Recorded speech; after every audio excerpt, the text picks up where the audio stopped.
அனைவருக்கும் வணக்கம். இன்று காலை நான் ஜனம் டிவி வாயிலாக, ஜெயா ப்ளஸ் டிவி வாயிலாக ஒரு நிகழ்ச்சியை பார்த்தேன். அதில் கண்டேப்பேரி டவுனில் இருக்கிறது. அங்கு சந்தா ஆஸ்பத்திரின்னு ஒரு ஆஸ்பத்திரி எல்லாருக்கும் திருநெல்வேலியில் உள்ளவங்களுக்கு தெரிஞ்சிருக்கும். இப்போது 1.5 வருடத்துக்கு முன்னால் ஜப்பான் கடன் கொடுத்து கூட்டுறவு சேர்ந்து இந்தியாவும் ஒரு ஆஸ்பத்திரி கட்டியுள்ளார்கள் 39 கோடியில். அதில் ஒரு டாக்டர் இல்லை, ஒரு நர்ஸு இல்லை. அது எப்படி இயங்கும்? சும்மா கட்டி போட்டிருக்காங்க, செயல்பாட்டில் இல்லை. எல்லாரும் சுற்று வட்டாரம் எல்லா ஹைக்ரவுண்டுக்கு போங்கன்னு சொல்லியிருந்தாங்க. ஹைக்ரவுண்டுக்கு போகும்போது எவ்வளோ கஷ்டம், டவுனும் ஹைக்ரவுண்டும் எவ்வளோ தூரம் என்பது தெரியும் உங்களுக்கு.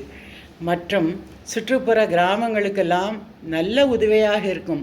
எல்லா சலுகைகளும் இதில் கொண்டு வந்தால் எத்தனை டாக்டர்கள் வேலை இல்லாமல் இருக்கிறார்கள், எத்தனை நர்ஸ்மார்கள் படித்து பிள்ளைகள் வேலை இல்லாமல் இருக்கிறது.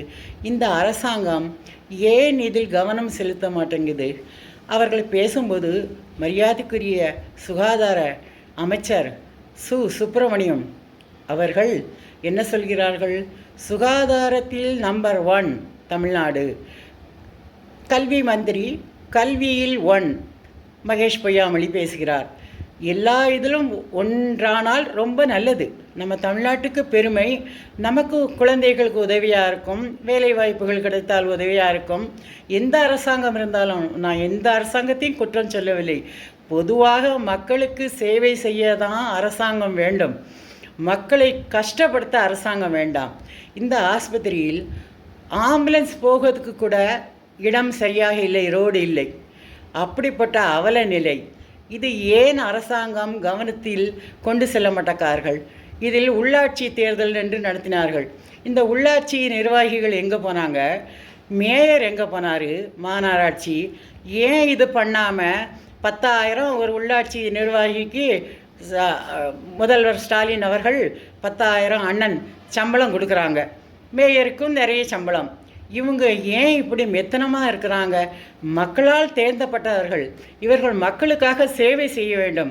மற்றபடி இவங்க அங்கே இது இங்கே இதுன்னு எல்லாருமே பேசிக் லஞ்சம், ஊழல், அப்புறம் கான்ட்ராக்ட் ஒப்பந்தங்கள், அதன் மூலம் ஆண்களோ பெண்களோ எல்லாரும் கவுன்சிலர்கள் கொள்ளை அடித்து கொண்டு ஏன் ஆடம்பர வாழ்க்கை செய்கிறார்கள்? இவர்களை ஏன் மனிதர்களாகிய மக்களாகிய நாம் இவங்களுக்கு ஓட்டு போட்டு எதுக்கு கொண்டு வரணும்? மக்களே, நீங்கள் சிந்தியுங்கள். நமக்கு நன்மை செய்ய வேண்டும். நம் குழந்தைகள் பள்ளியில் நல்லா படித்து வேலை வாய்ப்புகள் தேட வேண்டும். நம் குழந்தைகள் நமக்கு சுகாதாரம் கிடைக்க வேண்டும். அதுதான் ஒரு நல்ல ஆட்சி. மக்களே, சிந்தியுங்கள்.